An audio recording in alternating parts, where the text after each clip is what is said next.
நடவடிக்கை எப்படி இருக்கு சார்? இப்போ காலையிலேருந்து நீங்கள் கேள்விப்பட்டிருக்கீங்க, சம்பவத்துக்கு அப்புறம் அவங்க எடுத்துருக்க நடவடிக்கை எப்படி பார்க்குறீங்க? போலீஸ் எந்த நடவடிக்கையும் இது வரைக்கும் எடுக்கலை. ஆனால் ஒரு போலீஸ் சார்பாக ஒரு வீடியோ வந்திருக்கு. அந்த வீடியோவில் என்னென்னா, அந்த இடத்த அப்படியே வீடியோ எடுத்திருக்காங்க. வீடியோ எடுத்து கவர்மெண்ட் பாலிடெக்னிக் பின்னால் உள்ள நடந்த சம்பவம், கார் நின்று இருந்த இடம், கண்ணாடி உடைந்த இடத்தையும் காட்டியிருக்காங்க. அதுக்கப்புறம் அந்த ஒரு முள் இதில் மேலே அந்த பெண்ணுடைய ஆடை அப்படியே கிடக்கிறது.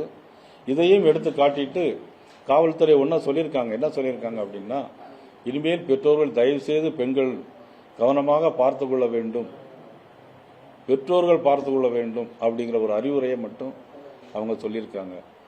இன்னைக்கு ஜிஹெச்சில் நிறைய போலீஸ் பாதுகாப்பு போட்டிருக்காங்க, யாருக்கும் அங்கே அனுமதி இல்லை.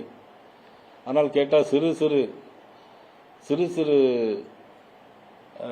மைனர் இன்ஜுரி தான் ஏற்பட்டிருக்கு அப்படிங்கிறாங்க.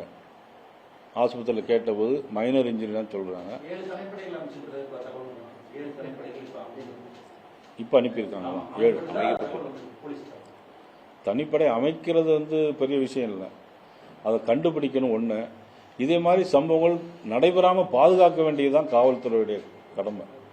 இதே மாதிரி இங்கே கோயம்புத்தூரில் ஒரு 7 தனிப்படை அமைச்சு இந்த போதைப் பொருளுக்கு அவங்க கட்டுப்பாடுக்கு ஏற்பாடு பண்ணியிருந்தாலும் அதுவும் இன்னும் வரவேற்கலாம். அப்படி செஞ்சிருக்கணும்.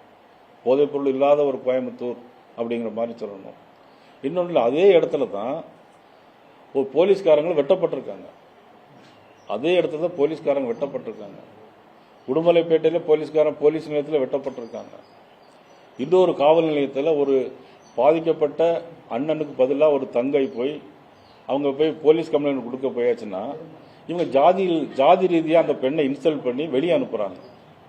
இந்த மாதிரி சம்பவம் தமிழ்நாட்டில் மட்டும்தான் நடக்க முடியும்னு நினைக்கிறேன். பெண்களை இப்படி அவமதிக்கிற ஒரு திராவிட மாடல் ஆட்சியாக தான் இன்னைக்கு இருக்கு. முதலமைச்சர் அதுக்கு என்ன பதில் சொல்ல போறாரு, என்ன விளக்கம் சொல்ல போறாருன்னு தெரியல.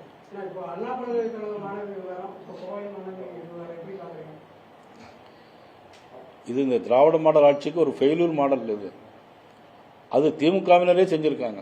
ஆளுங்கட்சியை சேர்ந்தவரே சார், இன்னைக்கு பொழுதுவிட சார் வேற, அன்னைக்கு சொல்லக்கூடிய சார் வேற.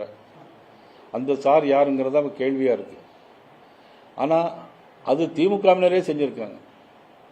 பட் இங்க பாத்தீங்கன்னா, இங்க பொதுமக்களுக்கு என்ன, கோயம்புத்தூர் தான் இன்னைக்கு தமிழ்நாட்டிலே கொங்கு மண்டலத்தில் தான் இன்னைக்கு நாகரிகமான ஒரு ஊர், ஒரு பழமையான, எல்லாரையும் மதிக்கின்ற, எல்லோரும் ஒழுங்கா ஒரு நாகரிகமாக பேசுகின்ற ஊர் அப்படின்னா அது கோயம்புத்தூர் தான் சொல்லுவோம்.